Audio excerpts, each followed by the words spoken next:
Halo, kembali lagi di podcast Aksi Nyata dari Kamu Untuk Indonesia. Ketemu lagi bersama saya, Ratu Nabila.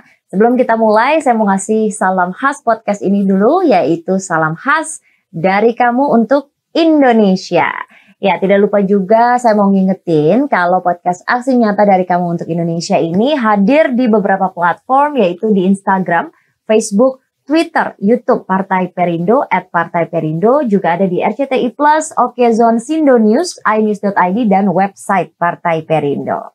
Dan hari ini kita punya tema yang sangat menarik, yaitu perlindungan hukum pekerja migran Indonesia di luar negeri. Kita sudah kedatangan bintang tamu juga pada sore hari ini, yaitu Ketua DPD Partai Perindo Jakarta Timur sekaligus Caleg DPRD DKI Jakarta Dapil 4, Bapak Berman Nainggolan, SHMH. Selamat sore Pak Berman. Selamat sore Mbak. Sehat ya Pak? Apa sehat, kabar Pak? Alhamdulillah sehat. Iya, ini pasti turun terus nih, lagi di Dapil, turun terus, aktif terus. Kegiatannya apa aja Pak? Ya, sedang sibuk-sibuknya untuk kampanye. Kebetulan juga hari ini sore, malam nanti kita juga lagi turun. Ya, kebetulan ada waktu luang hari ini ya, sore, jadi kita bisa berkunjung ke sini. Biasanya kegiatannya apa aja Pak? Diskusi bersama warga, lalu keluhan apa yang disampaikan oleh warga? Sampai saat ini saya selaku Ketua DPD Partai Perindo ya, sudah melakukan program-program tentu yang dilakukan oleh Partai Perindo tentunya yang disampaikan oleh Bapak Haritanu Sudibyo selaku Ketua Umum kami untuk turun terus ke lapangan, turun terus menyapa warga bagaimana saat ini masyarakat itu yang sangat membutuhkan perhatian dari Partai Perindo. Jadi dengan berlandaskan itu kita selalu setiap hari kita bangun tidur udah langsung ke lapangan aja ini. Jadi menyapa warga, menanyakan apa kendala, apa yang merupakan masalah yang dihadapi warga saat ini. Tentu dengan respon masyarakat yang sangat bagus. Dan kami juga para pengurus dan caleg-caleg juga turun bersamaan ke lapangan untuk bagaimana caranya agar masyarakat mendapatkan ya khususnya perlindungan hukum yang terjolimi ya, bantuan hukum gratis yang kita berikan, terus lapangan pekerjaan yang kita buka untuk anak-anak masyarakat yang bisa bekerja di perusahaan-perusahaan. Bahkan juga kita pengiriman pemuda-pemudi juga ke negara Jepang yang saya buka saat ini. Ya, seperti apa tuh Pak, kegiatan-kegiatan itu? Apakah kemudian diterima dengan baik oleh warga dan juga banyak warga yang ikut dari program Perindo dan Bapak ini? Ya, tentu yang pertama kita tawarkan itu adalah ada KTA berasuransi. Nah, KTA berasuransi itu adanya santunan bagi mereka yang pemegang kartu KTA berasuransi itu ada santunan dari Partai Perindo sebesar 3 juta kalau meninggal dunia, kalau sakit karena kecelakaan itu ada 300.000. Nah, di samping itu juga ada UMKM ya, UMKM yang kita jalankan selama ini. Ada juga kita melakukan bajar bagi pemegang kartu KTA tersebut. Jadi bajar murah berupa beras, minyak goreng, gula dan sebagainya yang kita berikan kepada masyarakat. Nah, yang saya sampaikan tadi terkait dengan tenaga kerja ini, ya memang tahun 2019 di saat saya melihat bahwa bonus demografi Indonesia itu bertambah ya, sehingga perusahaan itu aja, tapi meningkatnya yang lulusan sarjana, yang lulusan SLTA sederajat begitu setiap tahun itu meningkat. Dan lapangan pekerja yang kurang, sehingga saya mengambil inisiatif untuk bagaimana masyarakat atau anak-anak muda ini bisa bekerja di luar negeri. Nah, 2020 saya berkonsultasi dengan beberapa perusahaan Jepang. Kebetulan saya juga konsultan hukum di beberapa perusahaan Jepang yang ada di Indonesia, dan itu terjadi dan sudah ada beberapa orang, kurang lebih saat ini 500 pemuda-pemudi yang sudah saya tempatkan di beberapa perusahaan Jepang yang ada di Indonesia mengatasnamakan DPD Partai Perindo Jakarta Timur. Jadi kita ada MOU-nya. Itu semua gratis, tidak ada pungutan biaya apapun. Nah, inilah bukti nyata kita bahwa kita mengharapkan, menginginkan masyarakat Indonesia itu sejahtera dengan yang membuka jalan seperti ini. Dan juga ada tenaga kerja yang kita kirimkan ke Jepang ya. Itu memang ada kendala sedikit mengenai apa namanya biaya sekolahnya juga harus ada, karena standarisasinya adalah kalau misalnya harus dikirim ke khususnya ke Jepang dulu ini ya, itu ya dia harus mendapatkan bahasa Jepang dulu. Minimal itu ada namanya Nihongo no Ryokushiken, artinya kemampuan bahasa Jepang itu di minimal paling dasar harus mengerti. Dan untuk itu kan perlu biaya pengajaran untuk gurunya, asramanya kan gitu. Namun saat ini saya membantu dengan cara membuka LPK, Lembaga Pelatihan Kerja Khusus yang ke Jepang, dan kita di situ rekrut dan saya siapkan mesnya, pelajarannya juga saya siapkan, tentu biaya-biayanya juga saya siapkan semua. Dan alhamdulillah saat ini sudah ada sekitar 25 orang yang sudah berangkat di Jepang dan sudah berjalan 1 tahun. Luar biasa, ini aksi nyata, benar-benar aksi nyata ya Pak ya. Kendalanya apa sih Pak biasanya? Karena kan mungkin tidak semua, apalagi harus bahasa Jepang, kemudian juga tingkat pendidikan juga mungkin berpengaruh. Nah ini biasanya kendalanya apa yang dihadapi Pak? Sebenarnya kendalanya adalah anaknya ini ada punya niat atau tidak. Sehingga sebelum berangkat dia ke Jepang itu atau ke luar negeri ini, kita training belajar bahasa Jepang itu kurang lebih minimal 3 bulan. Dan itu tidak bisa, dia pulang ke rumahnya harus tinggal di asrama. Nah, tinggal di asrama, mereka ini kita sudah latih mulai seperti ABRI ini, kita latihnya jam 5, jam 4 sudah bangun. Jam 7 sudah mulai belajar bahasa Jepang dan budaya Jepang. Terus itu selesai jam 5 sore. Nah, jam 5 sampai jam 6, jam 7 mereka istirahat. Jam 8 sudah harus mengerjakan PR-nya. Nah, jadi waktu mereka untuk bermain dengan temannya itu sudah hampir tidak ada. Ya, kita siapkan fasilitas untuk memasak. Kenapa sampai demikian? Karena di negara luar kita ingin hidup. Kalau kita mengikuti pola hidup mereka di sana, ya tentu dengan gaji kita kan kurang. Sehingga dengan diri sendiri mampu dengan memasak makanan untuk diri sendiri, tentu kan mengurangi biaya. Nah, itulah yang kita terapkan selama ini. Dan kendala yang lain sebenarnya ya dia sebelum gajian sebenarnya di Jepang itu dia harus butuh dana tentunya untuk membiayai hidupnya keseharian. Nah, banyak juga orang tua yang yang kurang mampu. Bagaimana kan gitu. Nah, kita berikan solusinya, kita panggil orang tuanya, mungkin kita bisa bantu, namun tidak begitu maksimal untuk pendanaan tersebut. Dan hal ini juga ini yang saya utarakan ke beberapa bupati ya di daerah, ya, tentu di daerah Sumatera Utara juga itu saya sudah sampaikan agar pembiayaan seperti ini bisa dilibatkan ke APBD masing-masing di daerah masing-masing. Karena bukan hanya Jakarta yang saya buatkan perekrutan ini, bahkan di Sumatera, di Lampung, di Semarang juga ada bahkan. Dan saya melihat itu anak-anak ini adalah anak-anak yang punya kemampuan, punya kemampuan, punya pengetahuan, dan punya niat untuk bekerja di luar negeri. Sehingga dia nanti pulang dari Jepang bisa membantu keluarganya, bisa dia kuliah atau membuka usaha, silahkan kan gitu.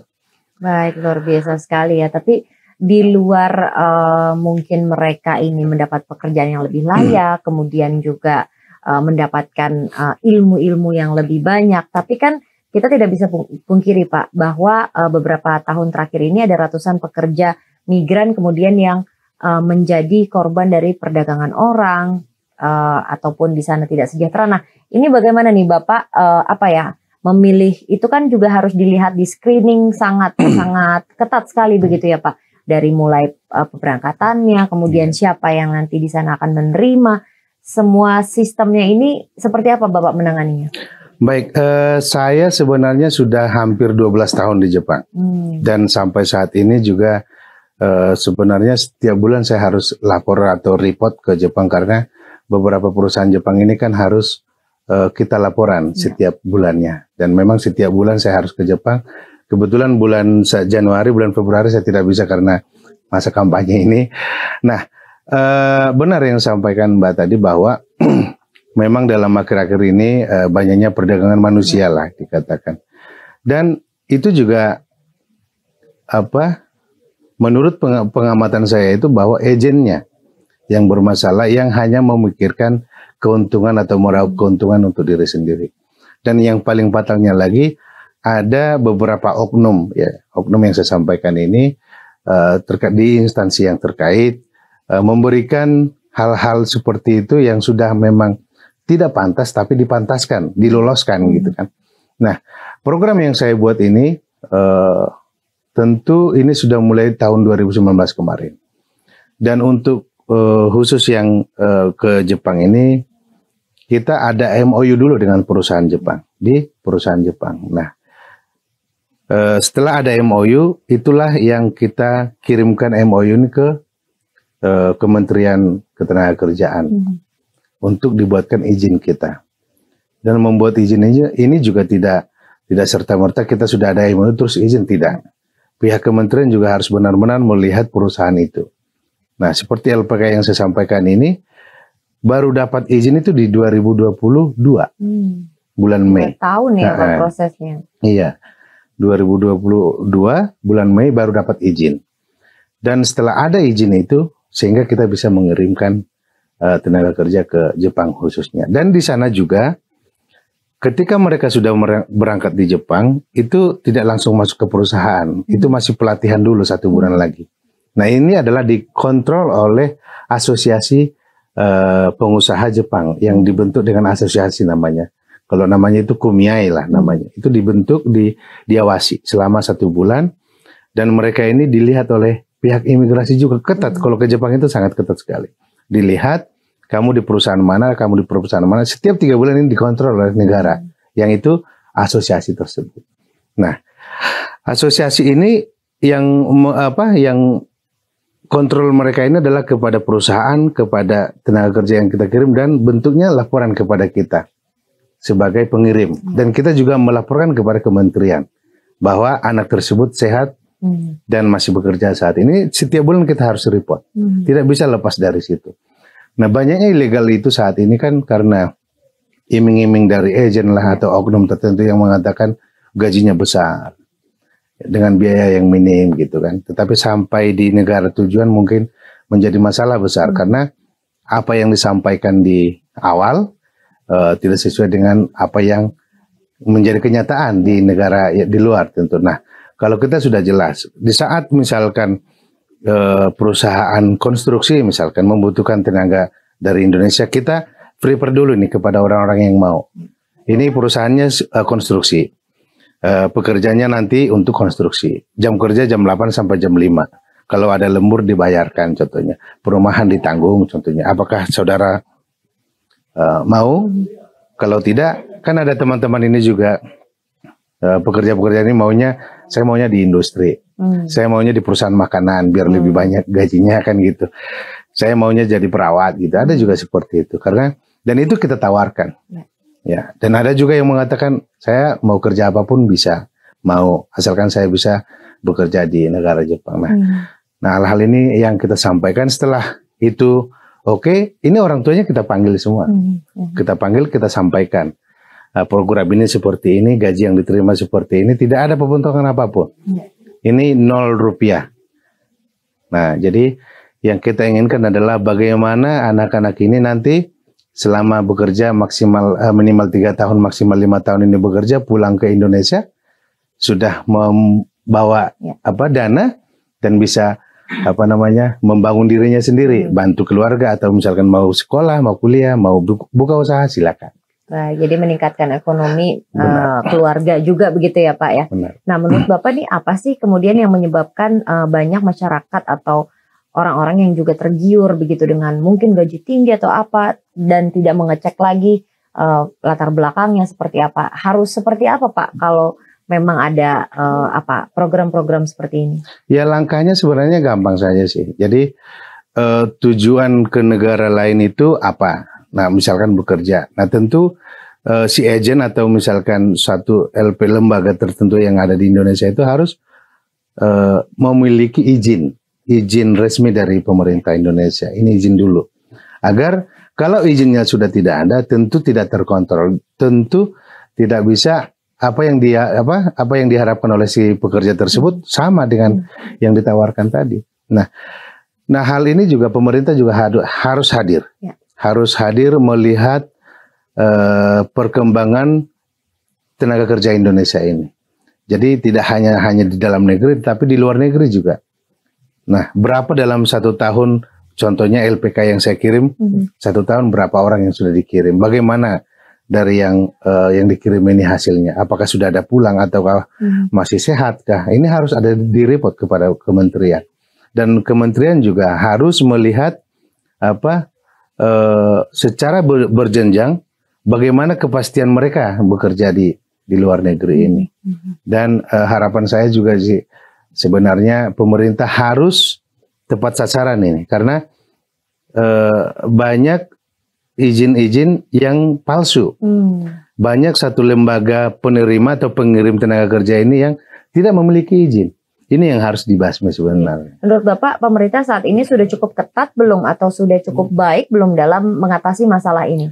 Kalau sudah cukup ketat dikatakan ketat, tetapi apakah sudah cukup ketat? Masih dalam penjajakan ini, artinya dalam masih berjalan gitu. Karena masih ada sistem yang masih kurang. Ya, masih ada sistem yang kurang yang harus diperbaiki. Kalau saat ini sudah bagus, iya harus lebih ditingkatkan lagi. Karena masih ada kebablasan ini, data yang bolong ini. Ya, masih ada oknum-oknum instansi terkait yang menjadi pemain dalam hal-hal seperti ini. Yang harus seperti apa dong kalau ternyata masih ada, masih banyak? Itu kan juga merugikan untuk masyarakat yang kemudian sudah harapannya ingin mendapatkan ilmu, mendapatkan gaji lebih baik, tapi malah tertipu dengan perdagangan orang ini. Ya. Jadi harapannya saat misalnya pengurusan izin ini harus ketat. Tidak bisa kong kali kong, udah dikasih amplopnya aja biar lebih cepatnya, tidak bisa.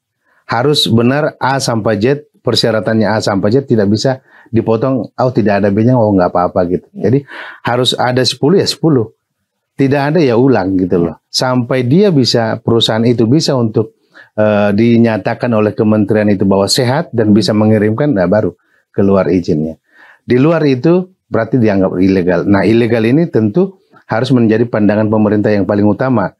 Kalau sudah tahu ilegal, ya udah langsung ditangkapin gitu loh. Diselesaikan dengan secara hukumnya, dengan mengirimkan tenaga kerja keluar tanpa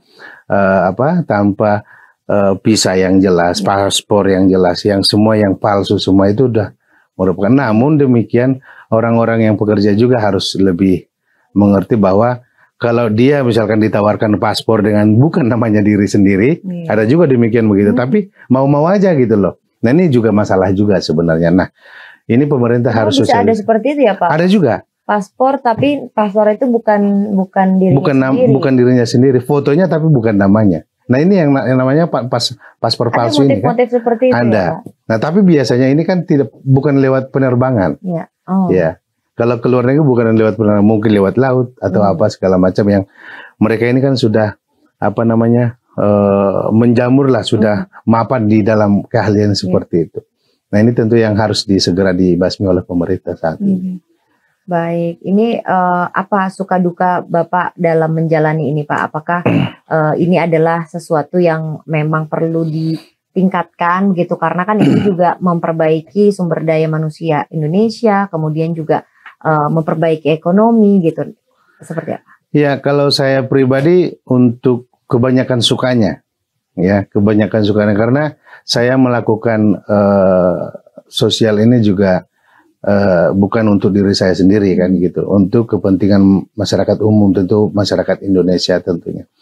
Nah, bukan uang yang kita sampaikan saat ini, tetapi bagaimana kita mendapatkan pahala di kemudian hari. Nah, tentu suka saya itu adalah ya saya bisa ke luar negeri bertatapan dengan pejabat-pejabat di Jepang tentunya, dan kemarin juga bahkan saat saya juga kampanye di wilayah Matraman Dapil 4 ada 3 perusahaan orang Jepang langsung yang datang bantu saya dan bagi sembako juga mereka, karena kedekatan kita, emosional kita yang sudah sangat dekat sehingga mereka ikut datang bagaimana sih kampanye di Indonesia, kita bantu Pak Berman gitu, sehingga mereka datang kemarin dengan memberikan support yang sangat luar biasa. Dan mereka juga ada beberapa perusahaan itu yang sudah menerima orang-orang kita juga dari Indonesia. Dan itu yang kita tawarkan saat kampanye. Kalau misalkan Bapak Ibu memiliki anak yang belum bekerja dan masih menganggur, silahkan disampaikan atau dikirimkan CV-nya kepada kita DPD Partai Perindo Jakarta Timur agar bisa mendapatkan pekerjaan. Nah, lambat cepatnya itu tergantung anaknya sendiri, apakah dia mampu menerima bahasanya kan gitu. Nah, itu yang kita harapan buatkan. Bapak apa nih Pak ke depan? Ya, harapannya tentu melalui Partai Perindo ini bisa saya menyalurkan aspirasi saya, dan tidak hanya sampai di sini saja, sehingga saya harus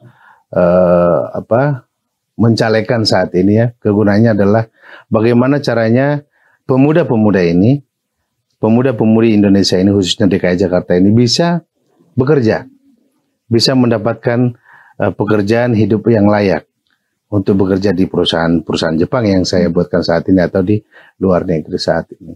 Dan tentu dengan program ini masyarakat Jakarta lebih sejahtera, ya lebih sejahtera, bisa mendapatkan pengalaman, bisa mendapatkan pengetahuan, dan bahkan juga bahasanya bisa dia dapatkan gitu.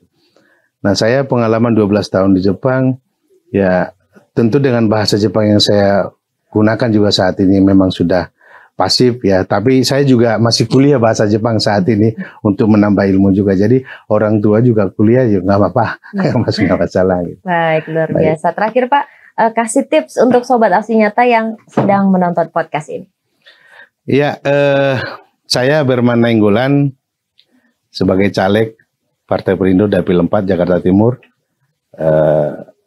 Kalau misalkan saudara-saudara saya, adik-adik saya, pemuda-pemudi DKI Jakarta yang masih belum mendapatkan pekerjaan karena susah mencari pekerjaan, silakan hubungi kami di DPD Partai Perindo Jakarta Timur. Kami siap bisa berkontribusi untuk Anda, bisa membuka lapangan pekerjaan untuk pemuda-pemudi, mau bekerja di Indonesia atau di Jepang, itu sama saja.